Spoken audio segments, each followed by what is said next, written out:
The day I sent my wife out in the rain. I thought I was proving I was the man of the house. But really, I was just a fool. A fool led by ego. A fool pressured by friends who didn't understand the meaning of love or leadership. It started when she corrected me. Not disrespectfully, just, honestly. No dear, the plumber didn't come today. I rescheduled him for Monday. That was all she said. But my friend Emeka gave me that look. He raised his brow and muttered, "Nah wow, your wife dey correct you like this. Guy, you're losing grip." And that was all it took. Ego jumped on my back like an Okada with no brakes. That night, I shouted at her. Told her to leave, in the rain, and she did. She didn't argue. She picked her pillow, her wrapper, and stepped outside. The rain beat her like she was nobody's wife. Like she wasn't the same woman who had stood beside me when I had nothing. And even as the door closed behind her, my heart trembled, but pride whispered, "Good, you're the man, let her know." She came back the next morning. Not because I begged, but because she had a Zoom meeting, and the kids had school. She looked me in the eyes and said, "Let's not allow emotions scatter our home.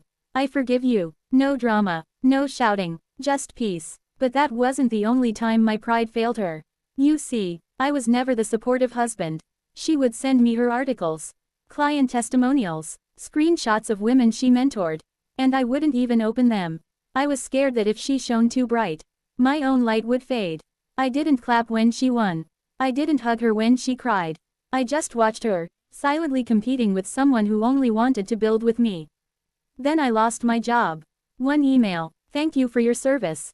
Just like that. And my pride, that chieftaincy red cap, it fell to the ground. She held the home. She paid the bills. She bought food, paid school fees, kept smiling. I waited for the insults. "You're a man and you're not doing anything."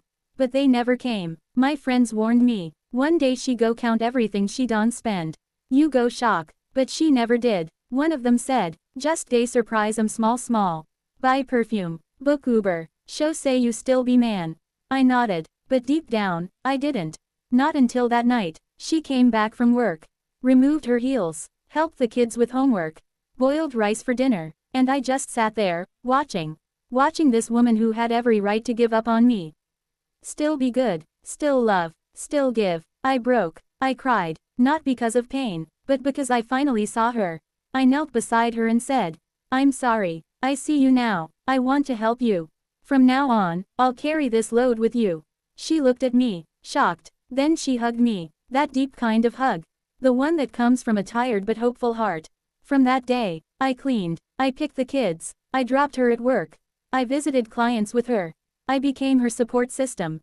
And her work, it flourished. Her pay increased. Our kids were happier. One day, she handed me her ATM card and said, "Please manage the house." Not out of fear, but out of love. A few months later, my job called me back.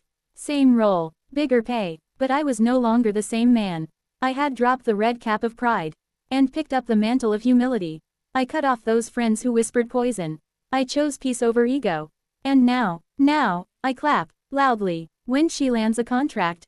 I scream, "That's my star girl." She blushes, smiles like a teenage girl, curls into my arms when she sends her brand features. I repost proudly when she needs to visit clients. I drive, because now I know. I don't shrink when I celebrate my wife. I rise. When I look at myself now, I see a man who was once broken, but rebuilt by love. And if you ever find that kind of woman, don't just marry her, grow with her.